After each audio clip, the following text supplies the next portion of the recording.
seus pensamentos a Deus para que entremos em contato com a espiritualidade maior, com o amor divino e a luz divina que certamente já está aqui conosco.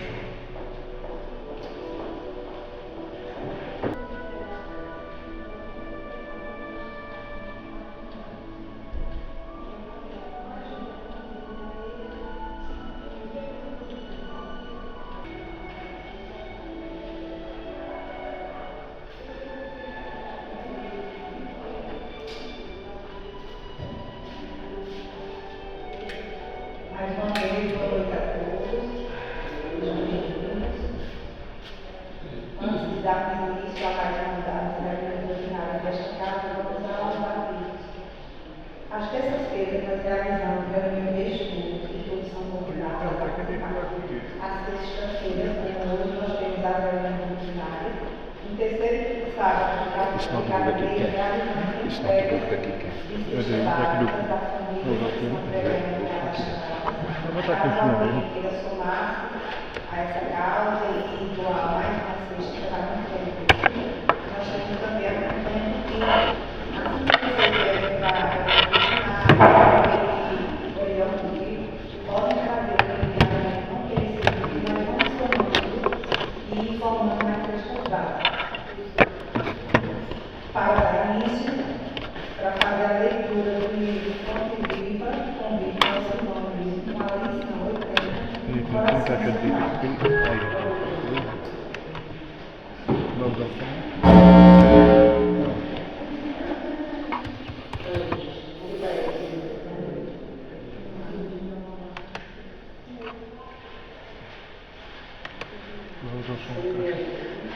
Vou. Então vou usar aqui.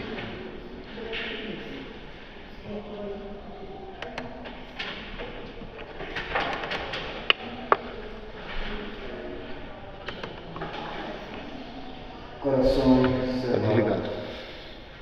abertos, sebastes vossos corações, como um dia de matança, fechados. Tiago, capítulo 5, versículo 5. Pela prosperidade e aperfeiçoamento do mundo, trabalha o sol, que é a suprema expressão da divindade vital no firmamento terrestre. Colabora o velho da intimidade do sol, prepara o caminho adequado às sementes. Contribui à aragem, remutando o pólen das flores. Esforça-se a água incessantemente, entretendo a vida física e purificando-a.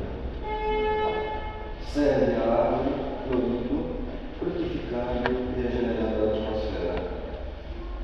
Coopera o animal, ajudando as realizações, suando e morrendo para que haja vida normal no domínio da inteligência superior. Indefetível esse do trabalho, rege o universo. O movimento e a ordem, na constância dos benefícios, constituem as características essenciais. Há, porém, milhões de pessoas que se sentem exoneradas da glória de seguir.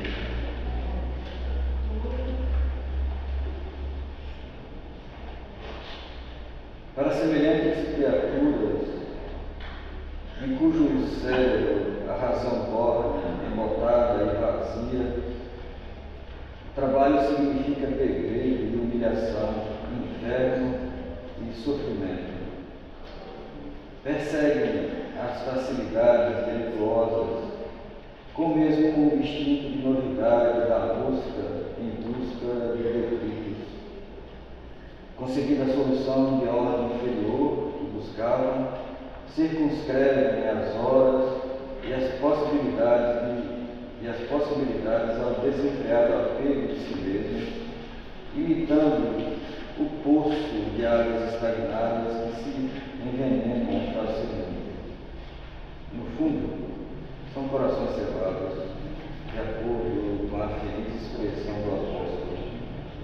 Criam teias densas de ódio e egoísmo, indiferença e vaidade, orgulho, indolência sobre si próprios, e gravitam para baixo, descendo, pelas pesadas vibrações a que se acolhem, rolam vagarosamente para o seio das vidas inferiores, onde é natural que encontrem inteligência em muitos, e se aproveitam deles, à maneira do homem comum que se vale dos animais gordos para a matança.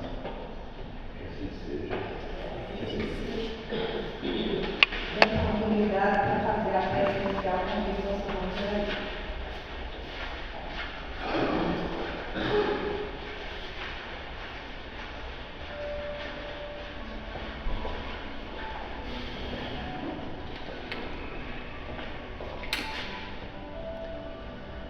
Caríssimos, boa noite. Acalmemos agora nossos corpos físicos, nos concentremos no Mestre Jesus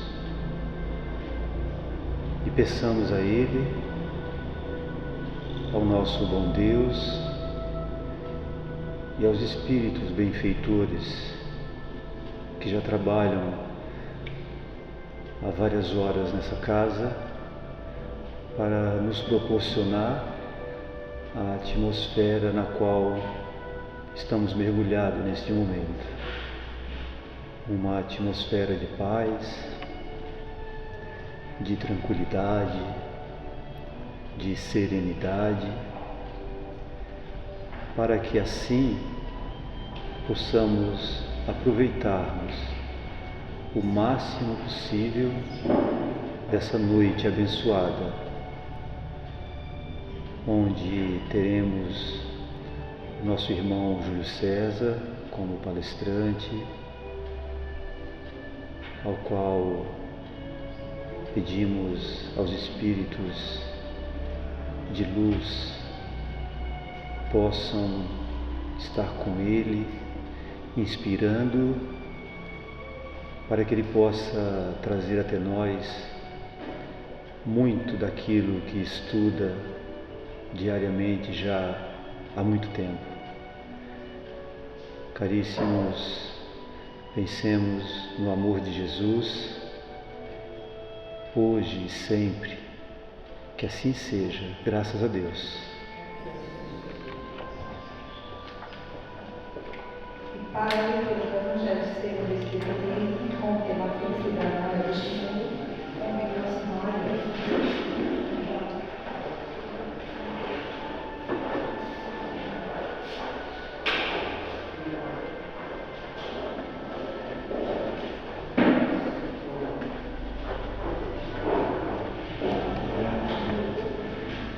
Boa noite a todos. A felicidade não é deste mundo. François Nicolas Madeleine, Cardeal Morlot, Paris, 1863. Não sou feliz. A felicidade não foi feita para mim, exclama geralmente o homem em todas as posições sociais. Isto prova, meus caros filhos, melhor que todos os raciocínios possíveis, a verdade desta máxima do Eclesiastes. A felicidade não é deste mundo. Com efeito, nem a fortuna, nem o poder, nem mesmo a juventude em flor são condições essenciais da felicidade. Digo mais, nem mesmo a reunião dessas três coisas, dessas três condições, tão cobiçadas, pois, que ouvimos constantemente no seio das classes privilegiadas, pessoas de todas as idades lamentarem amargamente a sua condição de existência. Diante disso, é inconcebível que as classes trabalhadoras invejem com tanta cobiça a posição dos favorecidos da fortuna. Neste mundo, seja quem for, cada qual tem a sua parte de trabalho e de miséria, seu quinhão de sofrimento e desengano, pelo que é fácil chegar-se à conclusão de que a terra é um lugar de provas e de expiações. Assim, pois, os que pregam que a terra é a única morada do homem e que somente nela e numa única existência lhe é permitido alcançar o mais elevado grau de felicidade que a sua natureza comporta. Iludem-se e enganam aqueles que os ouvem. Basta lembrar que essa demonstração, por uma experiência pluricelular, que este globo só excepcionalmente reúne as condições necessárias à felicidade completa do indivíduo. Num sentido geral, pode afirmar-se que a felicidade é uma utopia e cuja perseguição se lançam as gerações, sucessivamente, sem jamais alcançarem.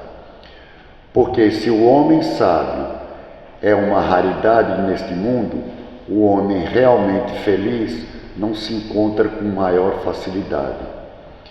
Aquilo em que consiste a felicidade terrena é de tal maneira efêmera para quem não se guiar pela sabedoria, que por um ano, um mês, uma semana de completa satisfação, todo o resto da existência se passa numa sequência de amarguras e decepções. E notai, meus caros filhos, que estou falando dos felizes da terra, desses que são invejados pelas massas populares. Consequentemente, se a morada terrena se destina a provas e expiações, é forçoso admitir que existem, além, moradas mais favorecidas, em que o espírito do homem, ainda prisioneiro de um corpo material, desfruta em sua plenitude as alegrias inerentes à vida humana. Foi por isso que Deus semeou no vosso turbilhão esses belos planetas superiores para os quais os vossos esforços e as vossas tendências vos farão um dia gravitar, quando estiverdes suficientemente purificados e aperfeiçoados. Não obstante, não se deduza das minhas palavras que a terra esteja sempre destinada a servir de penitenciária. Não por certo, porque do progresso realizado podeis facilmente deduzir o que será o progresso futuro e das melhoras sociais já conquistadas, as novas e as mais fecundas melhoras que virão. Essa é a tarefa imensa que deve ser realizada pela nova doutrina que os Espíritos vos revelam. Assim, pois, meus queridos filhos, que uma santa emolução vos anime, e que cada um dentre vós se despoje energicamente do homem velho.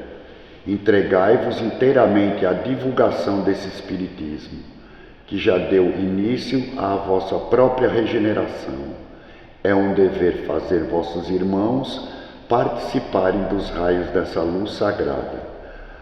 A obra, portanto, meus caros filhos, que nesta reunião solene todos os vossos corações se voltem para esse alvo grandioso de preparar para as futuras gerações um mundo em que felicidade não seja mais que uma palavra vã. Que assim seja. Outro dia nos pedido que quando o palestrante faltasse, ia palestrar sem livro de gente. Eu estava aqui com o coração apertado. E hoje nós temos aqui a grandiosa presença mais uma vez de Júlio César, muito querido por nós. E é com imensa alegria, gratidão e um coração enviado. Eu que nós recebemos Júlio aqui mais uma vez para nos falar sobre o tema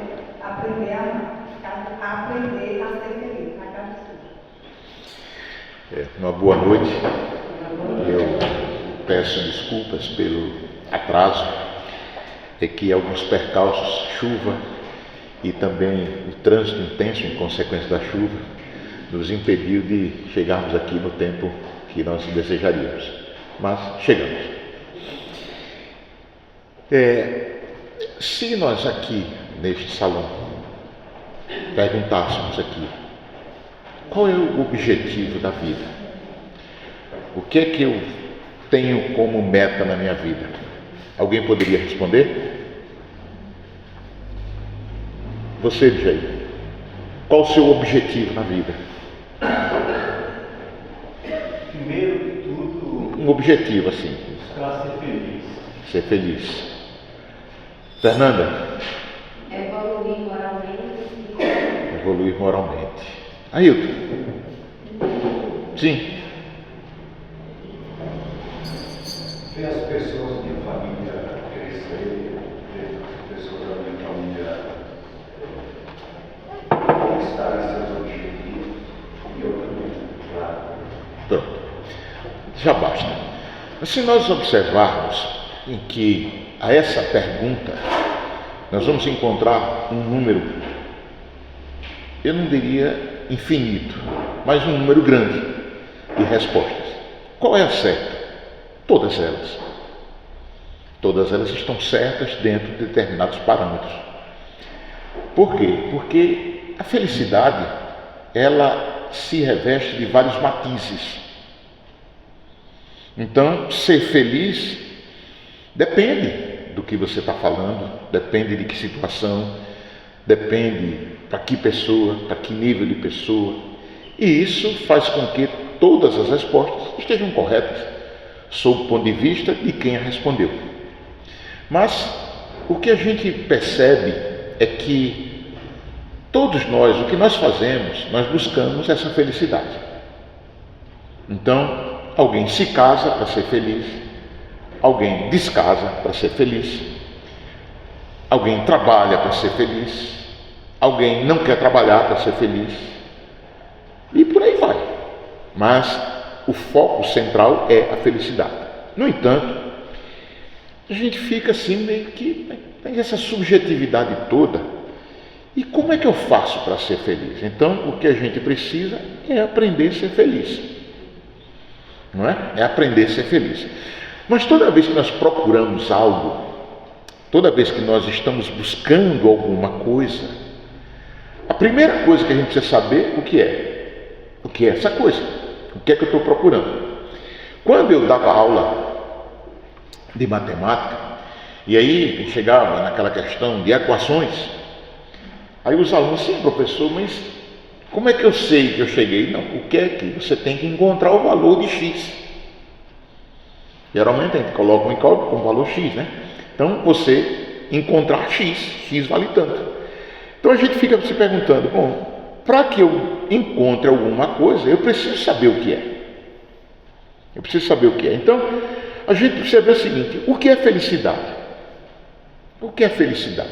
Então, como nós acabamos de ver nesse preâmbulo, a felicidade ela se reveste de infinitas formas. Infinitas formas.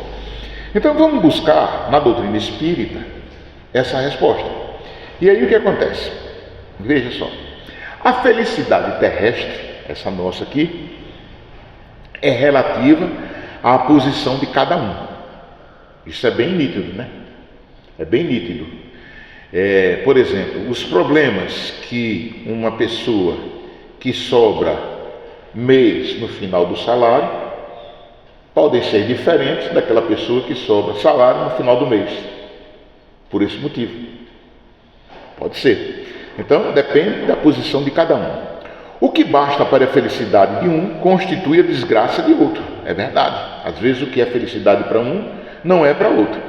Haverá, contudo, algum critério de felicidade comum a todos os homens?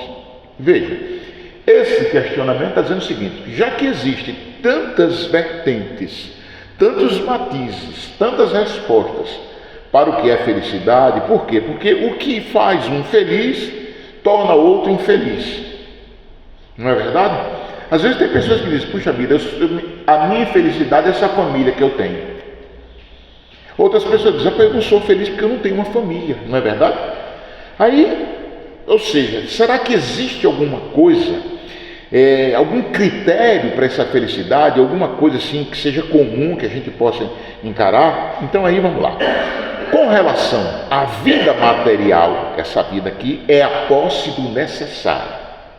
Com relação à vida moral, O que é? É a consciência tranquila e a fé no futuro. Onde tem isso? Isso está no Livro dos Espíritos. É a questão 922. Então veja a sapiência, a sabedoria de Kardec.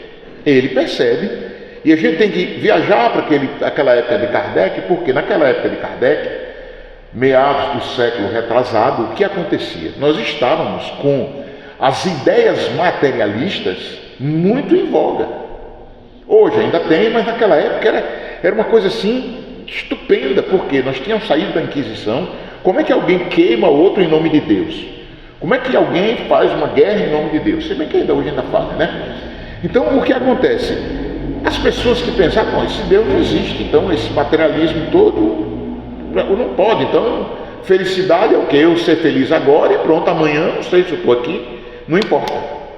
Então ficava aquele caráter imediatista de felicidade. Por isso que Kardec fez essa pergunta, e a espiritualidade responde, olha, com relação à vida material, ou seja, o que você está vivendo agora. O que é felicidade? É a posse do necessário. Então, veja que na resposta da questão, melhor dizendo, foi dividida em duas partes. Uma parte é a vida material, a vida física. Então, veja só, para você ser feliz, fisicamente falando, você não pode passar fome, nem sede, nem frio, nem medo. Ou seja, necessidades materiais têm que ser atendidas. Não é verdade? Então, por esse ponto, você está feliz. Por isso que diz que é o quê? A posse do necessário. Do necessário. Vamos para Jesus? Capítulo 6 do Evangelho de Mateus. Quando orardes, ora assim: Pai nosso que estás no céu, para dar o pão nosso de cada dia. O pão nosso de cada dia. Ou seja, a posse do necessário. Isso é o que você tem que ter. Muito bem. E aí ele vai para o quê? Para a vida moral. Mas o que é a vida moral? É a vida em essência. O que é a vida em essência? É você se conscientizar de quê? Que você é muito mais do que esse grupamento de células. Você é muito mais do que o corpo.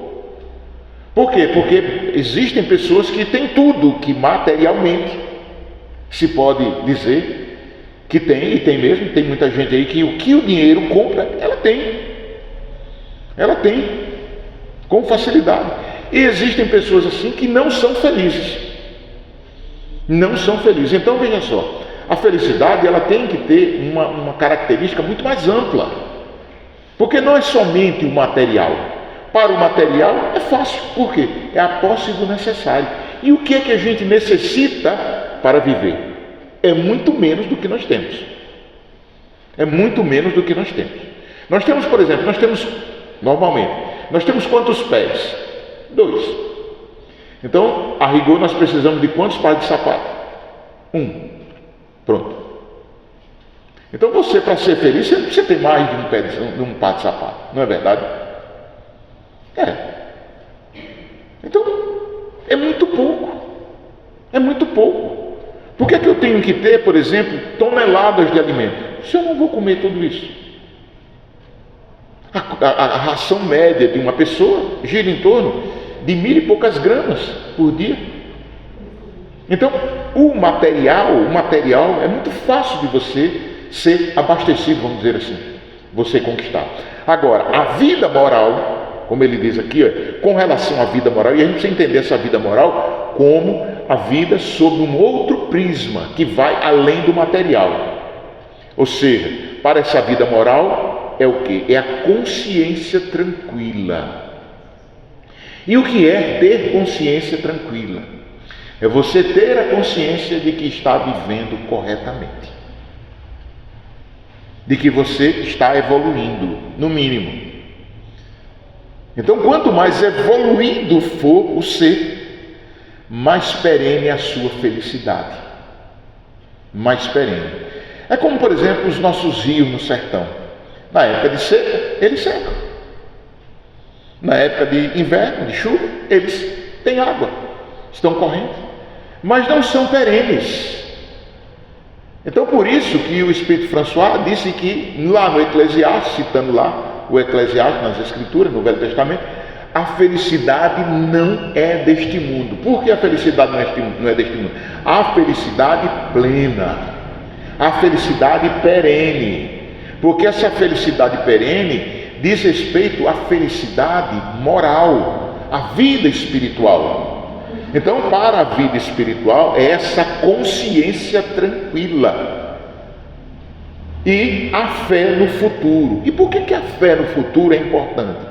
Porque quando se fala em fé aqui, está dizendo o seguinte: eu não posso temer aqui aquilo que puxa vida, que pode acontecer, mas por que eu estou temendo isso? E aí a gente leva o seguinte, leva um sentimento que surge quando nós não temos um estágio evolutivo e não estamos às vezes querendo ter isso. Vou dar um exemplo: o medo. O medo. Medo de quê? Medo de quê? Porque se for medo de desencarnar, de falecer, como eu costumo dizer, não adianta, você vai ter um dia que vai chegar esse momento, de um jeito ou de outro, de uma forma ou de outra. Então, se isso ocorre naturalmente, é porque é normal. Então, veja só, quando a espiritualidade responde isso para Kardec, veja a profundidade dessa resposta. Ele separa, o Espírito separa muito bem a vida material e a vida espiritual. Porque o preenchimento das necessidades da vida material é muito simples. Partindo do pressuposto que nós não somos, digamos assim, egoístas. E aí, a essa ausência, essa ânsia que nós temos de ter as coisas, é que muitas vezes nos torna infelizes. Perceberam isso? Muito bem. Então vocês viram por essa pergunta, que nós poderíamos nos estender muito mais com a análise da resposta, que você ser feliz, você tem que aprender a ser feliz. Você tem que aprender. Você tem que identificar o que é importante, você tem que começar a avaliar o que você tem, o que você não tem. Se o que você não tem realmente é necessário para você ter, será que minha felicidade depende disso? Porque nós nos comportamos muitas vezes como aqueles cachorrinhos que correm atrás de um carro. Você já viu, né? Tem cachorro que gosta de correr atrás do carro. E se vocês fizeram uma experiência, eu já fiz, você pare o carro. Ele para, olha. E nós somos assim. A gente corre atrás de uma coisa, se cansa e faz barulho, aquela coisa toda. De repente você consegue aquilo. É o cachorrinho. Ele vê aquele automóvel, corre atrás dele, pega. Ele parou, eu peguei, ele é meu. Sim. E agora, o que é que eu faço com isso? Eu não vou fazer nada. Então, muitas vezes, a gente se imagina quanta energia nós gastamos buscando, brigando, encrencando, a verdade é essa, por aquilo que, tá bom, e o que é que eu faço com isso agora? Eu não tenho o que fazer. Então, a gente começa a perceber que nós precisamos, aí vamos puxar o pessoal da pedagogia, nós precisamos ter uma capacidade cognitiva. Nós precisamos aprender. Nós temos que ter essa capacidade. Então veja bem, o que é essa capacidade cognitiva? O que? Refere-se às habilidades mentais que permitem processar informações, raciocinar, aprender, lembrar, resolver problemas e tomar decisões. Isso é uma amplitude aí que a gente vai ter nessa definição, e é uma realidade, ou seja, é um conjunto de funções cerebrais que são essenciais à compreensão do mundo e interação com ele. É verdade. A gente começa a perceber isso, que isso existe em todo o reino animal.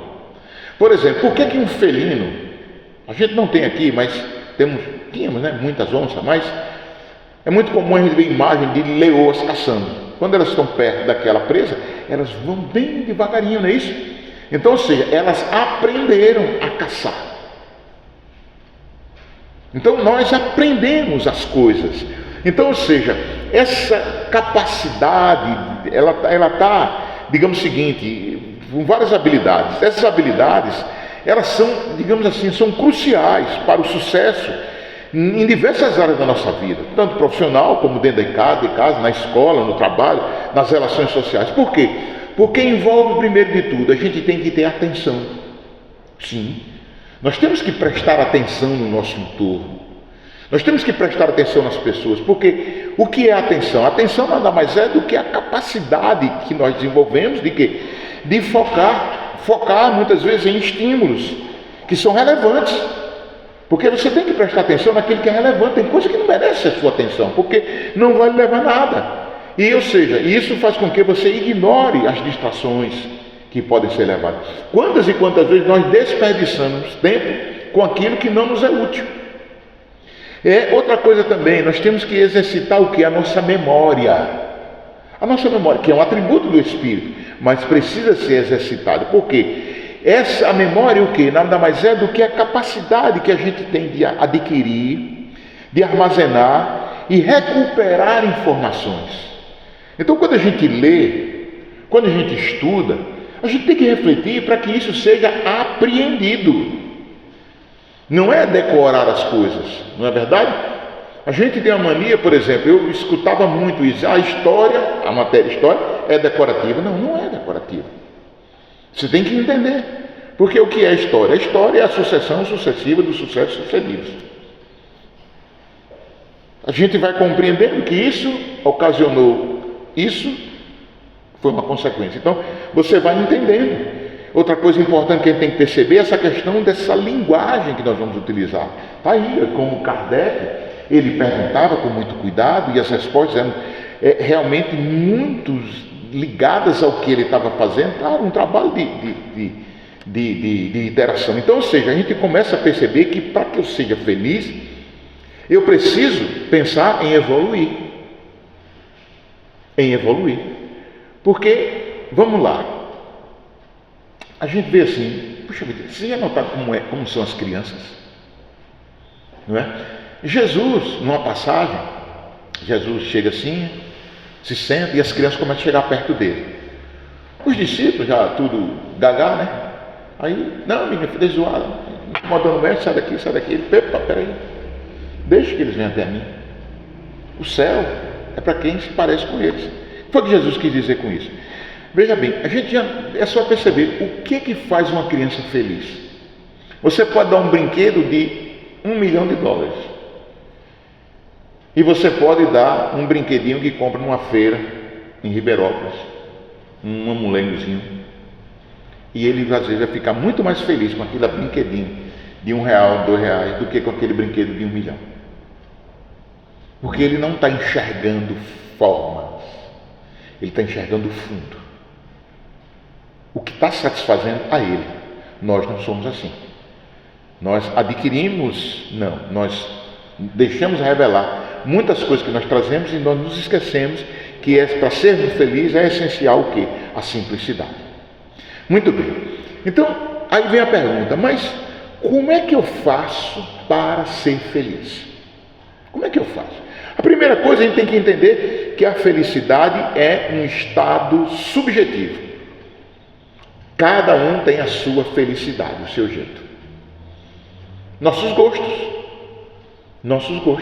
Por exemplo, eu adoro, vibro, quando eu estou lá em casa, me sento lá no meu escritório, estou lendo alguma coisa, e eu gosto quando eu estou assim, eu estou querendo assim, digamos assim, relaxar. O que é que eu faço? Eu fico praticando desafios de matemática. Quem gosta disso aqui? Aí, né? Eu adoro. Então, veja só, tem pessoas que não gostam. Nós somos diferentes. Então, é esse estado subjetivo. Por isso que Kardec perguntou, mas o que é para um não é para outro. É uma coisa comum. Aí o que acontece? Mas existem várias práticas que podem aumentar o bem-estar e a satisfação na vida. Claro.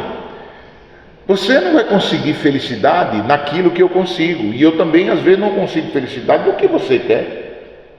Então, a gente precisa começar a se conectar com as coisas. A gente precisa começar a procurar as coisas. Bom, então, vamos partir de um ponto. Vamos partir do ponto que nós estamos. Nós estamos no plano material. Certo? Nós somos espíritos encarnados. Então, veja só. Eu tenho que me concentrar em cuidar da saúde. Porque a saúde do corpo, o corpo é um veículo necessário à nossa evolução. é um templo, como em algumas definições nós encontramos. Então eu preciso cuidar do corpo. É uma dádiva que Deus nos oferece e, consequentemente, precisa ser cuidado. Quando a gente recebe um presente, Alberto, de uma pessoa muito querida, o que é que você faz? Você tem que guardar aquilo com muito carinho. Eu tenho na minha gaveta, lá em casa, um relógio que foi do meu pai. O relógio nem funciona mais.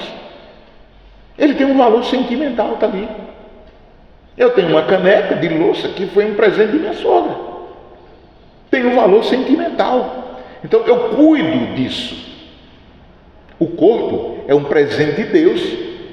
Então a gente precisa cuidar dele. Então é preciso que a gente tenha isso. Outro passo para a gente encontrar essa felicidade é o quê? É desenvolver relacionamentos significativos. O que é isso? Puxa vida, eu preciso das pessoas. Eu preciso. Se nós encontrássemos a felicidade sozinhos no isolamento, Deus colocaria cada um de nós num planeta, né, Diego? Cada um ia ficar num planeta. Mas nós precisamos uns dos outros. Mas nós precisamos desenvolver o quê? Esses relacionamentos significativos. A priori, todo relacionamento é significativo, mas nós é que nos tornamos assim. O que é que significa você tornar um relacionamento prazeroso? Quando você busca se compreender um ao outro. Quando você busca aceitar as diferenças. Quando você busca olhar para o ser humano como um companheiro de caminhada. Não como um adversário, como comumente nós fazemos. É tão comum, infelizmente, nós estarmos, por exemplo, no meio empresarial, numa empresa, e nós temos pessoas, colegas de setor, que concorrem. Um quer ser promovido, então eu vou pisar no outro. E por aí vai, essas coisas. Então a gente precisa desenvolver essas coisas de forma significativa. Muito bem. Uma coisa importantíssima que às vezes a gente não consegue perceber nas pessoas é o quê? É encontrar propósito e significado na vida. Por que uma pessoa se suicida? Quando a gente vai ver, se analisar, se buscar, pegar, no finalzinho de tudo, é porque essa pessoa não conseguiu enxergar propósito e significado na vida que ela leva. Então ela acha que não tem vida. Por isso que ela toma essa decisão. Equivocada, mas não vamos entrar nesse mérito. Mas por quê? Porque não tem esse propósito. E o que é o propósito da vida? É você evoluir. Kardec pergunta isso. Qual é o objetivo da encarnação? Qual é o objetivo da encarnação? É evoluir, é aprender, é colaborar com a criação. Então, para isso, a gente tem que começar a sair do modificar o nosso mapa mental, vamos dizer assim. Porque eu preciso enxergar outras coisas, não imediatismo.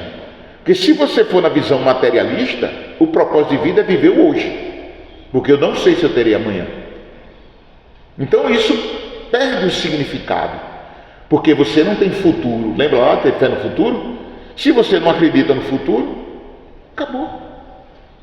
O medo, novamente, voltando, o medo aprisiona você e você não vive. Você simplesmente vegeta aquele momento, que pode ser um momento de angústia.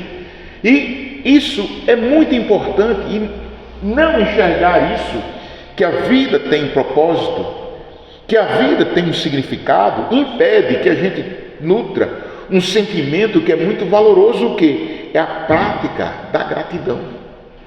Ser grato. Ser grato é muito importante. Há uma passagem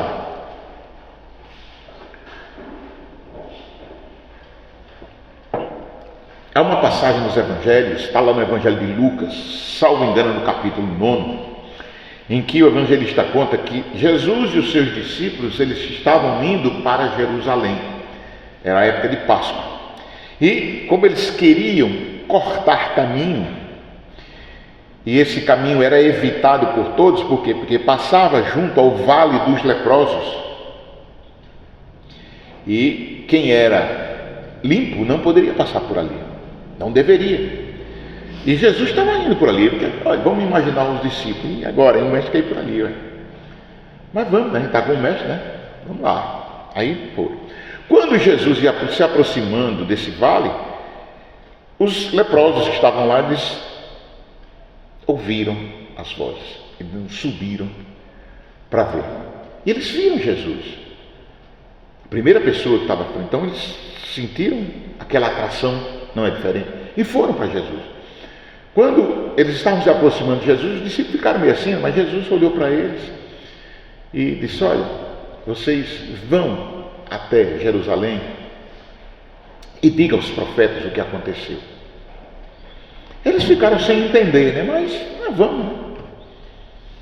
O Messias está dizendo, aí vamos, eles começaram a caminhar. Quando eles começaram a caminhar, eles perceberam que as chagas começavam a sumir, a lepra, eles estavam ficando curados. Então eles se entreolharam e falaram: nós estamos nos curando, então é isso que o profeta mandou que a gente fosse dizer aos sacerdotes no templo. É isso, que nós estamos curados, que ele nos curou. Então eles foram, eram 10. No caminho, logo que iniciou a caminhada, um deles parou e voltou. E chegou para Jesus e foi agradecer a Jesus. Jesus então perguntou: não eram 10? Onde estão os 9? Eles foram contar a graça recebida por nós. E você, por que voltou? Porque eu vim lhe agradecer, Senhor. Não que Jesus estivesse preocupado com a gratidão, não é isso. Mas essa narrativa do evangelista mostra o quanto é importante essa prática da gratidão. Nós temos que ser gratos porque nossa vida tem um propósito, um significado. Só isso já é muito agradecer. Então veja só, quando a gente começa a praticar a gratidão, nós nos tornamos mais leves. E outra coisa que a gente precisa começar a fazer é o quê? É viver o presente. Sabe por quê? Porque nós estamos no século XXI e nós temos agora em moda 2 moléstias de cunho psicossomáticas. São a ansiedade e a depressão. Tem muita gente com ansiedade e depressão. Daí vem outras coisas. Síndrome do pânico, para lá, pronto. Mas por que a pessoa tem ansiedade e tem depressão? Muito bem. Ansiedade. Ansiedade é você querer viver o futuro. O amanhã não chegou ainda. O amanhã não chegou, mas a gente às vezes fica tão ansioso, que a gente esquece do presente. A gente esquece do que está acontecendo aqui e a gente quer viver num futuro. E com isso, por exemplo, a gente sofre. Quantas e quantas pessoas têm a síndrome do peru, né? Assim dizem, de morrer na véspera, né? Não, mas não vai dar certo, não, mas isso. E se acontecer isso e não sei o quê? E se não? E se não? Aí a gente fica ansioso porque a gente não consegue viver o presente, porque a gente quer viver o futuro. E esse futuro ainda não existe. E se você não viver bem o presente, o futuro não vai ser bom. Porque é consequência do presente. Então, é aquela história, né? Tem um caso que conta aí que um cara chegou, bateu numa sala, disse: é aqui que vai ter a reunião dos ansiosos? Aí o cara disse: vai começar amanhã, mas você pode entrar já. Então, ansioso o cara estava aqui um dia antes, né? Então, nós nos comportamos assim. E o outro lado é o que? É a depressão. E o que é a depressão? A depressão é quando você fixa a sua mente numa coisa que já aconteceu, não foi bom, e aí você fica aquele negócio, tudo. Não é que você está querendo viver, você tem medo de avançar, de chegar no amanhã. Por quê? Porque você está preso a um passado, e às vezes é um passado que machuca, é um passado que nos aprisiona alguma coisa, e puxa vida, não é assim, uma coisa assim, que é lógica. Não é. Por quê? Porque já acabou, já passou, não tem mais jeito. Você agora tem que tomar consciência de que você pode fazer diferente. Então, são esses passos que são importantes para a gente cultivar a felicidade. Porque se a gente olhar direitinho, a gente pode comparar a felicidade a uma planta. A planta, ela começa a germinar, mas você tem que cuidar dela. Você tem que adubar, você tem que irrigar, você tem que podar, você tem que dar cuidados a ela. Então, é a mesma coisa da felicidade. Se você não procurar cuidar da sua felicidade, ela vai fenecer, ela vai acabar, de qualquer jeito vai, mas só que ela acaba por suas mãos, o que é pior, e que a gente percebe, muitas vezes, de uma forma dolorosa, não é? Não tem aquela música lá da Dolores Duran? Se eu soubesse naquele dia o que eu sei agora, eu não seria esse ser que chora, né? Aí ela diz, eu não teria perdido você, que é uma música muito bonita, tudo, mas ela toma consciência de, puxa vida, eu joguei fora a minha felicidade. Por quê? Porque eu não entendi que eu tenho que cultivar essa felicidade. Então a gente precisa lembrar sempre, sempre, sempre de quê? De que o passado não pode ser mudado. Acabou. A água que passou por debaixo da ponte, ela não volta. Ela não volta. Vem outra água, mas ela não volta. O momento de agora, ele não volta nunca mais. Então não adianta você ficar querendo viver o passado ou modificar o passado. Isso não existe. E se você persistir nessa ideia, você vai ser infeliz. E outra coisa que a gente esquece mesmo, é nos nossos relacionamentos. Sabe por quê? Porque muitas das vezes nós ligamos muito para a opinião do outro. Nós fazemos, às vezes, coisas para agradar os outros. Isso, instintivamente, a gente faz. Eu lembro que, não vou contar a história não, pode ser que eu tenha contado aqui, que quando eu era guri, eu queria uma calça jeans, né? Aí tinha a calça jeans, mas era muito cara, meu pai não podia me dar, um dia ele me deu uma. Eu fiquei muito sentido quando eu, correndo atrás de uma bola com uns colegas, estava na calça, caí e rasguei a calça. Eu não queria usar uma calça rasgada, ninguém queria. Hoje a pessoa compra uma calça novinha, rasgada. Então veja só, não é porque você quer uma calça rasgada, é porque dentro de um contexto, você se vê forçado a sentir-se bem. Então é a opinião do outro que está te norteando, que não deve ser. Não estou dizendo que ninguém vai dar uma opinião que não seja construtiva, que não seja, não é isso. É porque muitas das vezes nós ignoramos a nossa própria opinião para seguir a opinião do outro e não questionamos se isso está certo ou errado, se isso vale a pena ou não. Então, as opiniões dos outros não te definem de forma nenhuma, não devem definir. Outra coisa, a gente tem que ter consciência disso. A vida de cada um é diferente da sua. Existem pessoas que são infelizes porque começam a se comparar com outra pessoa. Querem ser daquele jeito, mas você não é. A doutrina espírita nos ensina, nos dá prova que nós somos individualidades. E que cada um tem a sua vida, cada um tem o seu perfil. Nós todos estamos apontando na mesma direção. É a perfeição. Agora, até chegarmos lá, nós temos muitas diferenças. Porque nós somos individualidades. Então, não adianta você querer se comparar a outra pessoa, porque nós somos diferentes. Então, cada um é diferente um do outro. Então, a vida de cada um é diferente da sua. Não se compare, não seja infeliz por isso. Outra coisa, aquela fé no futuro, se realmente ela for verdadeira, a gente vai perceber que tudo melhora com o tempo. Tudo melhora com o tempo. O grande problema é o quê? Nossa ansiedade. Porque tudo tem seu tempo. Tudo tem seu tempo. Lá nos Salmos tem, há tempo para tudo, há tempo para plantar, há tempo para colher, tempo para chuva. Tudo tem seu tempo. Então a gente precisa entender isso. E essa fé no futuro, quando ela é verdadeira, a gente começa a acreditar sim, a ter a consciência sim, de que tudo melhora com o tempo. Então, muitas vezes eu estou conversando com algumas pessoas muito próximas a mim, e eu digo, o mundo está cada vez melhor. Não está não, está melhor, porque tudo melhora com o tempo. Pode não parecer, concordo que não parece, mas em essência, nós estamos a cada dia melhorando. Ainda temos muito barulho que o mal faz, porque o bem é silencioso. mas está melhorando. Então, tudo melhora com o tempo, com a fé. Outra coisa que é muito importante, que muitas vezes nós nos abalamos muito, mas muito, e não deveríamos, é o quê? É com a tal de crítica. As críticas, elas dizem mais dos outros do que de você. Por quê? Vamos analisar isso. Crítica não é bom? É, mas olha, existem críticas e críticas.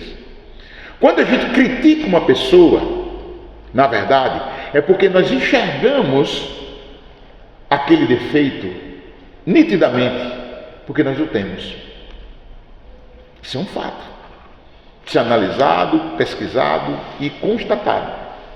Porque aquela pessoa que vai fazer uma crítica de uma forma exclusivamente e tão somente construtiva, ela faz com classe. Não ali está travestida de agressão, de opressão. Né, Alberto? A gente conversa e eu vou convencer Alberto de forma fraterna, com argumentos, de que é daquele jeito. Pode ser que o interlocutor não esteja compreendendo o que eu estou dizendo, ou não queira compreender. Aí é outra história. Mas eu preciso me garantir que a minha crítica, ela tem que ser aquela crítica amorosa. Nós encontramos muitas críticas duras nos evangelhos atribuídas a Jesus. Eu me recuso a acreditar nisso. Jesus não saiu quebrando o pau da barraca lá no templo com os vendilhões, não. Jesus não renegou a sua mãe e os seus irmãos, não. Jesus não chegou para os discípulos e disse: olha, você tem pouca fé. Não. Jesus conhece cada um de nós. As palavras foram deturpadas, porque uma questão de se fazer uma crítica é ter amorosidade. Aceitar uma crítica é ter humildade. Quando a gente junta as duas coisas, há um crescimento, uma evolução. Outra coisa que a gente precisa perceber é o seguinte, é que a felicidade, ela vem de dentro. Não é o exterior que te faz feliz, é você que vê felicidade no exterior. Não adianta. Não é uma festa que te faz feliz, não é uma roupa que te faz feliz, não é uma posição social que te faz feliz, não é posse material que te faz feliz, não é saúde do corpo que te faz feliz, não são os amigos que te fazem feliz, não são os parentes, esposa, filho, filha, pai, mãe. Não é. É você.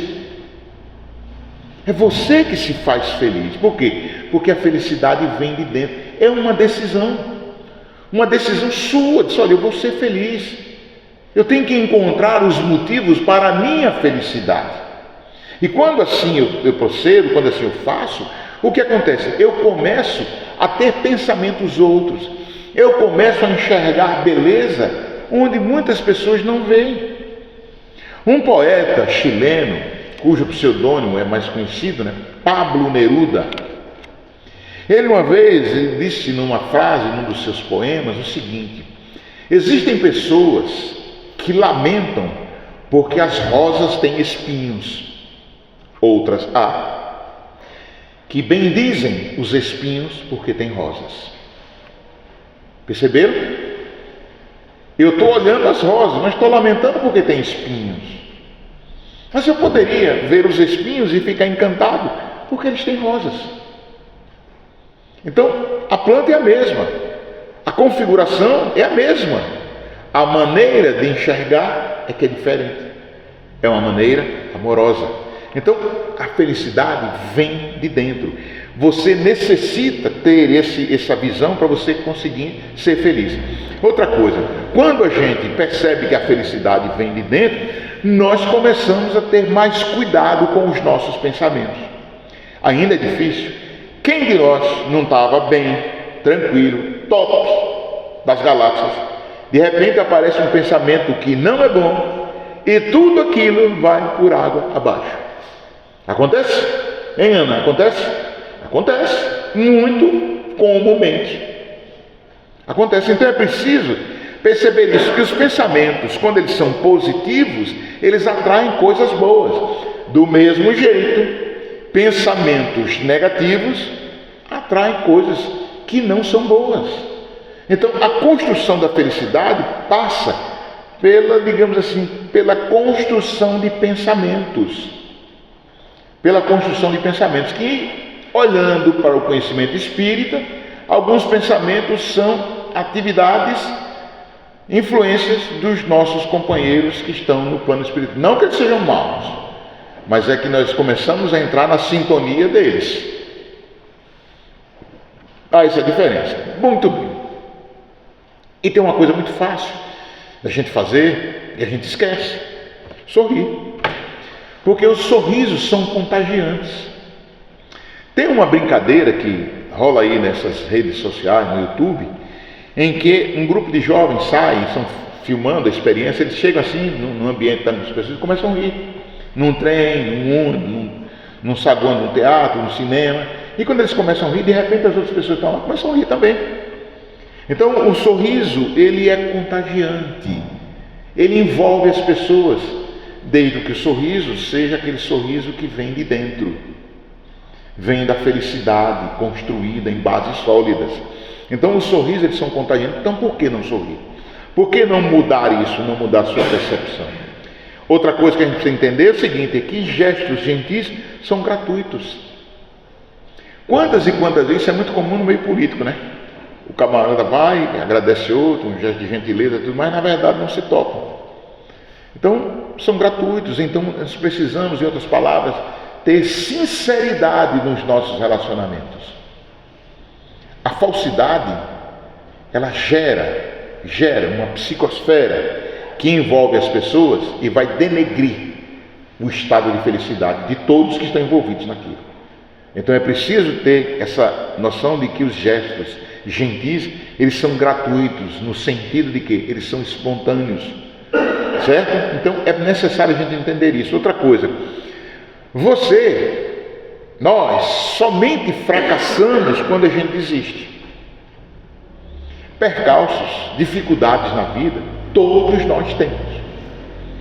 Todos nós temos. Agora, o que é que se torna intransponível? Uma montanha intransponível, quando a gente não olha mais para cima. Tem uma frase de um industrial americano, do final do século retrasado, começo do século passado, que ele dizia o seguinte: obstáculo é tudo aquilo que você enxerga quando deixa de olhar para os seus objetivos. Quem disse isso foi Henry Ford. Então, quando a gente se perde achando que não vai conseguir, que não consegue, que não tem competência, realmente você está certo. Outra coisa que ele disse, mesmo Henry Ford: se você acha que pode ou se você acha que não pode, você está certo. Quando você desiste, pronto, você fracassou. Até não desistir, você está tentando, e não significa que você vai fracassar. Eu vejo o exemplo do Thomas Edison, né? Da lâmpada. Lá no 1000º teste foi que ele descobriu que estava certo. Se ele tivesse desistido, não teria inventado a lâmpada. Outra coisa, tudo o que você dá, você recebe de volta. Isso, a sabedoria popular e a doutrina espírita nos mostra isso de forma bem clara. O que eu estou construindo hoje é a minha felicidade ou infelicidade. Depende do material que eu estou ali colocando para ser trabalhado naquilo. Dito isto, a gente pode dizer que felicidade é uma decisão. Felicidade é quando a gente percebe que podemos achar graça naquilo que é a coisa mais tola. Veja essa figura. Acho que o som aqui não deu, não. Deixa eu voltar. Espera aí, viu?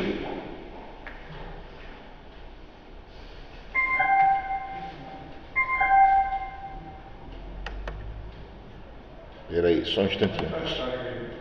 Já deve estar, né? Pronto, então.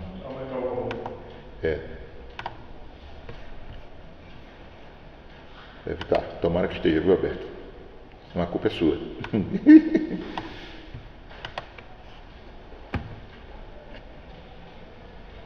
E agora? O que aconteceu aqui?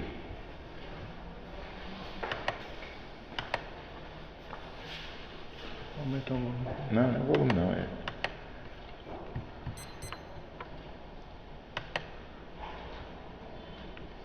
porque é ao vivo, aí acontece esse negócio.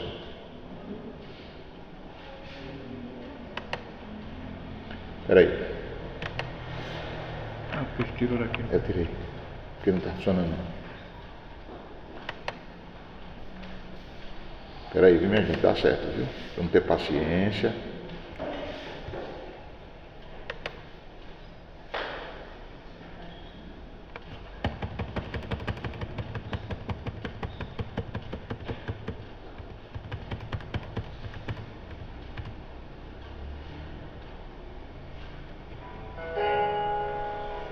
Muito bem. Estão vendo essa imagem? Essa imagem aí é de uma favela no Rio de Janeiro. Então o que nós vemos aí são crianças que estão na chuva, uma escadaria, e eles estão com um companheiro, um amiguinho. A gente vê que na foto, aqui à direita de vocês, o amiguinho está lá atrás dele, está seguro ainda pela coleira, e ele é solto como os outros, e aí começa a sorrir por conta da bênção das chuvas. E aí a gente começa a pensar, por que eu preciso tanto para ser feliz? Se um simples banho de chuva pode me fazer sorrir? Por que eu preciso de coisas para ser feliz? Porque se somente com um punhado de amigos, um sorriso, uma amizade sincera, eu posso ter sorrisos, ser feliz? Por que muitas vezes nós tornamos a nossa vida tão difícil, quando sem sentido eu quero coisas e esqueço dos sentimentos? Por que muitas vezes eu fico preso a um passado que às vezes está distante, ou uma situação que me machucou e eu não consigo enxergar de outra forma? Mas por que eu não enxergo de outra forma? Porque eu me aprisionei, porque eu estou algemado àquilo que me fez infeliz. E quem tem a chave para libertar-me disso? Eu mesmo.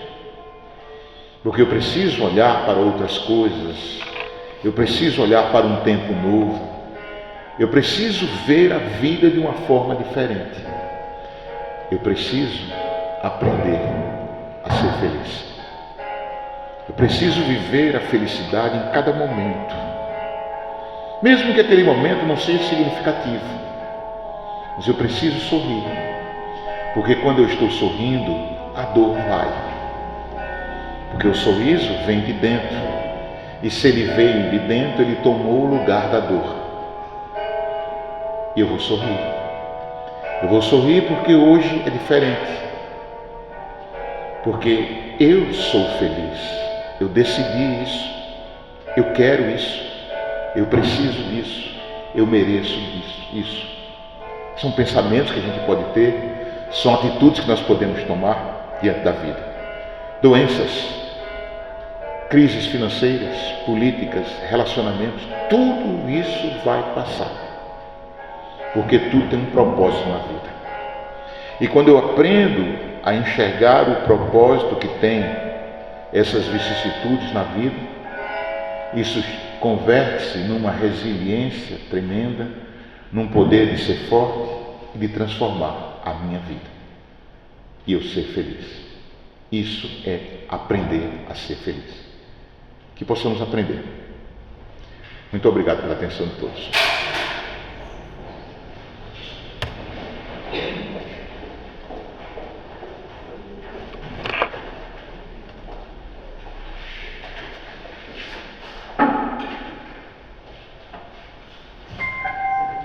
Obrigada, Júlio, mais uma vez, por sua presença, por suas palavras que sempre nos ensinam na forma.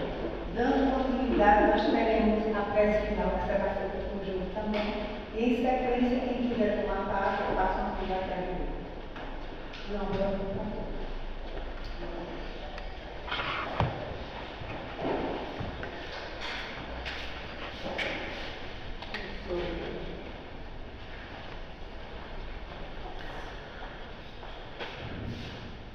Vamos elevar o nosso pensamento a Deus. Buscar mentalizar a imagem imagem de Jesus e sentir que em nosso íntimo estamos como a florescer, porque toda prece floresce. Floresce porque o coração daquele que ora se assemelha a um jardim frondoso, onde as cores, em diversos matizes, onde os perfumes que são exalados pelas pétalas ganham o universo e suaviza a dor, o sofrimento de todos aqueles para os quais amorosamente direcionamos as nossas preces. E que possamos direcionar essas nossas preces a todos aqueles que estão nos leitos dos hospitais, no abandono dos asilos, dos orfanatos, nas cadeias, nas sarjetas dos vícios, nos prostíbulos, enfim, Senhor, onde haja dor, sofrimento e desesperança.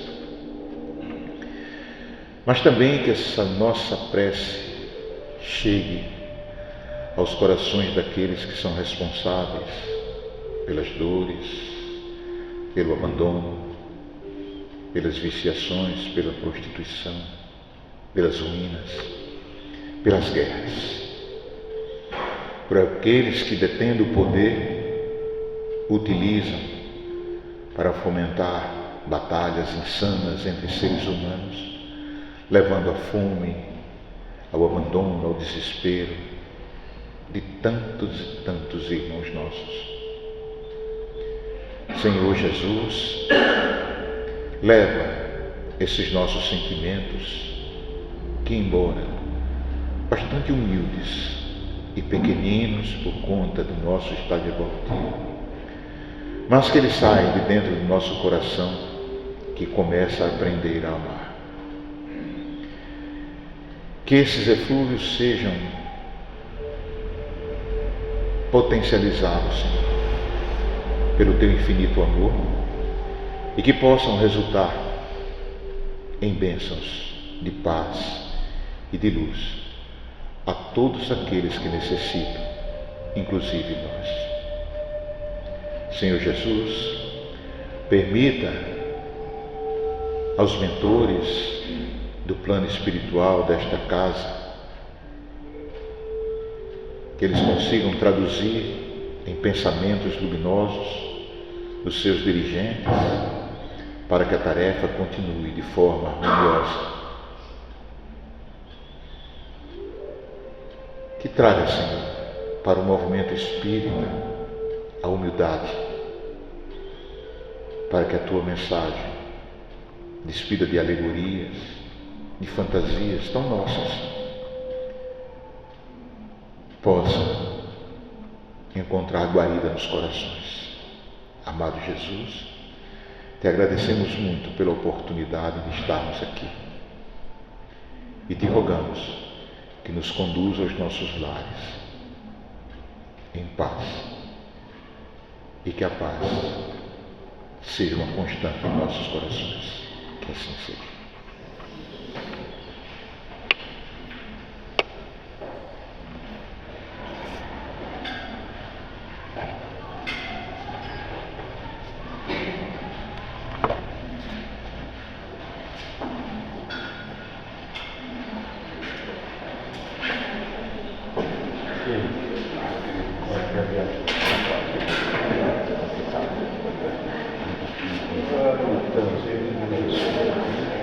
Nós chegamos a cozinhar, você não viu, eu ia em casa. Aí, enquanto ele não avisou nada, eu acho que ele ia virar. Mas a gente cogitou.